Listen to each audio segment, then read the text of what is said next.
Everyone, welcome to Sampriya's activity and welcome to my another blog. চলে এসেছি আরও একটা নতুন ব্লগ নিয়ে। আশা করি আজকের ব্লগটা তোমাদের ভালো লাগবে। আর ভালো লাগলে অবশ্যই একটা লাইক করো, কমেন্ট করো আর শেয়ার করো। আর হ্যাঁ, সাবস্ক্রাইব করতে কিন্তু একদম ভুলো না। তো আজকের ব্লগটা শুরু করেছিলাম মোটামুটি সকাল 11টা নাগাদ। দিদির বাড়িতে ছিলাম, তো আর দিদির বাড়ি থেকে বেরোবো সেই সময় আর কি বাড়ি চলে আসবো। তো বাবা আগে থেকেই জানতো, বাবাকে বলে দিয়েছিলাম নিয়ে যেতে। তো সেই জন্য বাবা চলে গেছিলো ঠিক 11টা নাগাদ। আর তারপরে আমরা বেরিয়ে পড়লাম রেডি হয়ে। আর ভীষণ রোদ্দুর ছিল, চটপট বেরিয়ে পড়লাম কোনো রকম একটু রেডি হয়ে। আর মাম্মাকেও রেডি করে নিয়েছি। আর এদিকে সবাই চলে এসেছে আমার মাম্মাকে টাটা করতে। মানে এখানে সবাই আশেপাশে সবাই ছিল, তো সবাই মিলে এখানে টাটা করতে চলে এসছে। আর সবাইকে আমিও বাই বাই করে দিলাম, মাম্মাও বাই বাই করে দিল। এখানে সবার সঙ্গে না খুব একটা আন্তরিকতা আছে। মানে এখানকার সবাই প্রতিবেশীরা এতটাই ভালো লাগে এখানে আসার পরে। সত্যি মনে হয় না যেটা নিজের জায়গায় নেই বা অন্য কোথাও এসছে, এই জিনিসটা মনে হয় না। খুবই আন্তরিকতা, ওখানে সবাই খুবই ভালোবাসে আমাকে এবং আমার মেয়েকেও। তো এখানে আসলে বেশ ভালো লাগে। তো যাই হোক, সবাইকে টাটা বাই বাই করলাম। আর মন্দিরটা দেখতে দেখতে চলে এলাম, যে মন্দিরে গতকালকে গেছিলাম। আর তারপরেই আমার মাম্মাকে দেখো রোদ্দুর পড়েছে, বাইরে বেরিয়ে দেখি ভীষণ গরম লাগছে। মানে রোদের তাপটা তো যথেষ্ট। তো মাম্মাকে এরম করে ওটা দিয়ে ঢেকে নিয়েছি। মাম্মা দেখি ওনার দিয়ে ঢাকাটা বেশ এনজয় করছে, মজা পাচ্ছে। দেখো এই যে দুষ্টুমি করছে। তো যাই হোক, এত রোদ রাস্তার মধ্যে থেকে আস্তে আস্তে চারিদিকে দেখে মানে হঠাৎ করে এতটা যে রোদ লাগবে বুঝতে পারিনি। ঘরের মধ্যে ঠান্ডা ঠান্ডাই ছিল, আবার বাইরে বেরিয়ে দেখি বাপরে এ তো বিশাল গরম। তো এইরকম পরিস্থিতি দেখতেই চলে এলাম। আর মাম্মাকেও দেখি বাইরের পরিবেশটা বেশ এনজয় করছে। গরম তো আর একটু লাগছে, তবে হ্যাঁ গরম তো সহ্য করাতেই হবে। তো বড় হচ্ছে আস্তে আস্তে সবটাই সহ্য করতে হবে। তাই ভাবলাম যে না চলো ঠিক আছে, কোনো ব্যাপার না, এটুকু গরম সহ্য করে যেতেই পারবে আমার মাম্মা। তো এই যে দেখো মাম্মা কেমন দেখছে চারিদিকের পরিবেশটা। ভালোও লাগছিল, গরম হলেও যথেষ্ট ভালো লাগছিল। আর কোনো অসুবিধা হয়নি, বাবা নিয়ে আসছিল, তো সেই জন্য কোনো প্রবলেম হয়নি আসতে। ব্যাস এবার পৌঁছে গেলাম আমরা বাড়িতে পৌঁছে গেছি। আর মাম্মাকে দেখেই তো দিদুন এই যে চলে এসছে নিতে। আর দিদুনকে সরিয়ে দিয়ে দাদুনই নিয়ে নিল ওদিকে দেখি। আর দাদুনকে দেখো, বাবা তার নাতনিকে তো মনে হচ্ছে একেবারে রোদ্দুরে রাখা যাবে না। এদিকে মিমি কোথায় জানি একটা গেছিলো, এসেছে, দেখাটা করতে না করতে দাদুনকে দেখি পালিয়ে যাচ্ছে, নাতনিকে একেবারে রোদের মধ্যে থেকে নিয়ে যাওয়ার জন্য ব্যস্ত হয়ে পড়েছে। তো এখানে আবার মিস্ত্রি দাদারা কাজ করছিল, সেটা দেখে আবার মামা দেখে ওই ঘর থেকে আবার এই ঘরে পালিয়ে এসছে। তো এটা ওকে দেখতে হবে, উনি এখন পর্যবেক্ষণ করছেন যে কেমন কাজবাজ করছে, সেটা তো তাকে দেখতে হবে। তো যাই হোক, ছোটদা তো তাকে আর ছাড়ছে না। 2 দিন পরে তার বোনুকে আবার দেখেছে, ব্যাস সোজা নিয়ে তার ঘরে চলে এসছে। আর দেখো এই ভাই বোনুর কত আদর।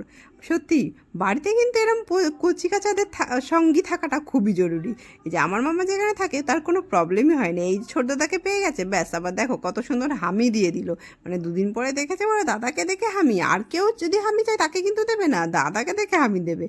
তো যাই হোক, এখানে অনেকক্ষণ কাটলো, তাই চটপট এবার ভাবলাম যে না মামার জন্য খাবারটা বসিয়ে দিই তাড়াতাড়ি করে। এদিকে ডিম সিদ্ধ, ওইদিকে ওর জন্য আজকে ডালিয়ার খিচুড়ি করলাম, তো বসিয়ে দিয়েছি সেটা। আর তারপরে ওইদিকে স্নানটাও সেরে নিলাম, কারণ অনেকটাই দেরি হয়ে গেছিলো।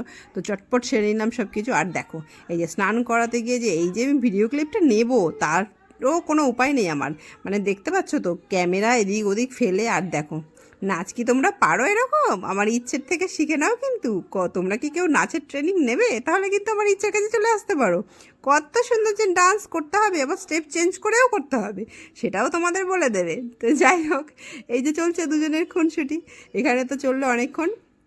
ওদিকে তো দুজনের খেলা চলতে চলতে আমি ভাবলাম যে যাই খাবারটা একবার দেখে আসি। তাই গিয়ে দেখলাম ওদিকে খাবারটাও হয়ে গেছিলো, তাই জন্য ওদিকে আবার ওটাও বন্ধ করে চলে এলাম। তারপর ভাবলাম যে না এবার একটু খাওয়াতে হবে ম্যাডামকে। তো ম্যাডামকে খাইয়ে দাইয়ে নিয়ে তারপরেই আমি স্নানটা একেবারে করবো, নাহলে খাওয়াতে গেলে তো পুরোটাই আমাকে ভেজাবে, মানে আমাকে সারা গায়েই মাখাবে। নিজে তো খাই না আর আমাকে মাখিয়ে দেয়। তো যাই হোক, এবার বাইরে চলে গেলাম।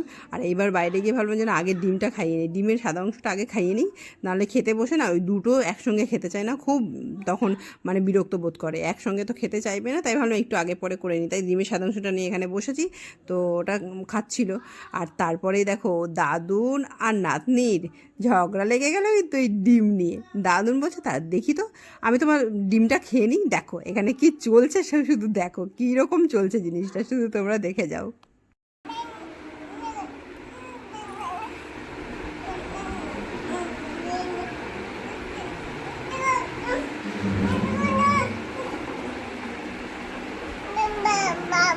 দিচ্ছে না, নিয়ে নাও।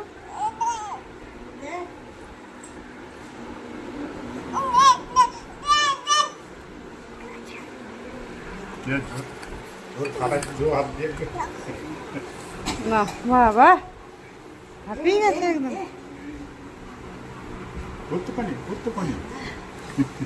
তুই ঘাটিস না, সারা গায়ে মাখবি দাঁড়া। তোমার দিদি আমি খাই কখন তোমার শুনে খাবে না খাবে খাবে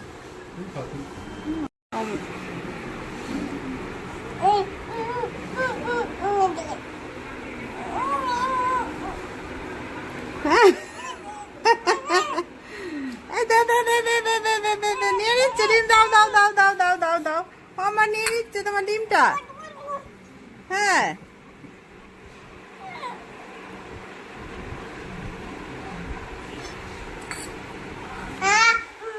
আবার নিচ্ছে। না না না, নিও না নিও না নিও না। এর কিছুক্ষণ বাদে মামাকে আবার খিচুড়িটা খাইয়ে নিলাম। ডালিয়ার খিচুড়িটা তুলনামূলকভাবে অন্য খাবারের থেকে মামা যেন একটু বেশি পছন্দ করে মনে হয় যা। তো যাই হোক, সকাল থেকে আজকে আর মানে কোনো ফল টল খাওয়াইনি, তারপরে ডাইরেক্ট এইটা খাইয়ে দিলাম খিচুড়িটা, তাই জন্য বোধ হয় একটুখানি তাও খেলো আজকে, তাও মোটামুটি খাবারটা। তো এটা একটু ভালো খায় আমার মনে হয়, আমার নিজের মনে হয়। আর ডালিয়ার সঙ্গে আজকে সত্যি বলতে বেশি কিছু দিনই খুব সিম্পলভাবে করেছিলাম, মানে ডালিয়া একটু আলু আর ডাল দিয়ে একদম সিম্পল খিচুড়ি করেছিলাম। তো সেটাই দেখলাম ও আজকে অন্য দিনের তুলনায় একটু বেটার ছিল খাওয়ার। আমিও চলে এসেছি স্নান করে, আমার স্নান করা হয়ে গেছে, মামাকে তো করিয়ে দিয়েছি, মামার খাওয়ানো হয়ে গেছে। মামাকে যাবো ঘুম পাড়াতে, আর মামাকে ঘুম পাড়িয়ে তারপর আবার তোমাদের সঙ্গে দেখা হবে। তো চলে আসছি আর একটু পরেই। না জল খাও।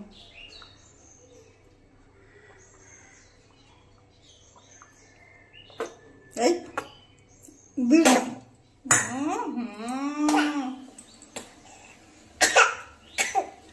কি করলি এটা তুই? হ্যাঁ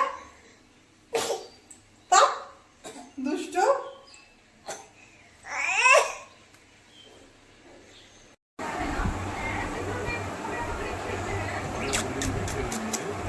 ঘুম ভাঙাস না কিন্তু, ঘুম ভাঙাস না মোটু মোটু মোটু মোটু।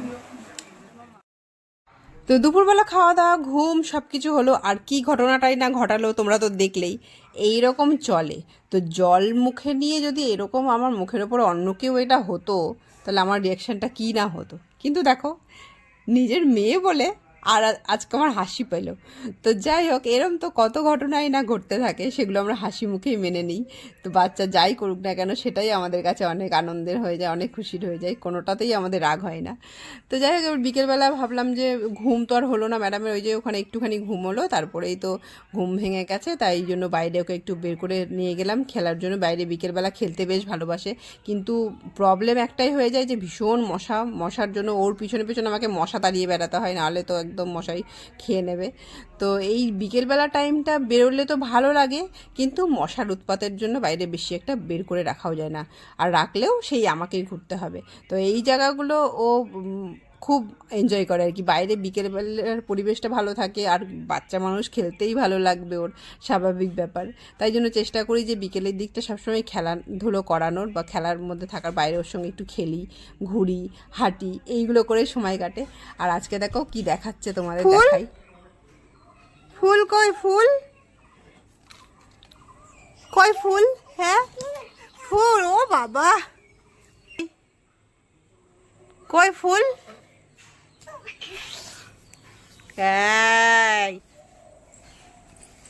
মশা মারো মশা মারো মশা মারো মশা মারো মশা মারো, হ্যাঁ মশা মারো মশা মারো, হ্যাঁ মশা মারো। ঠিক আছে চলো, চলে আসো চলে আসো চলে আসো।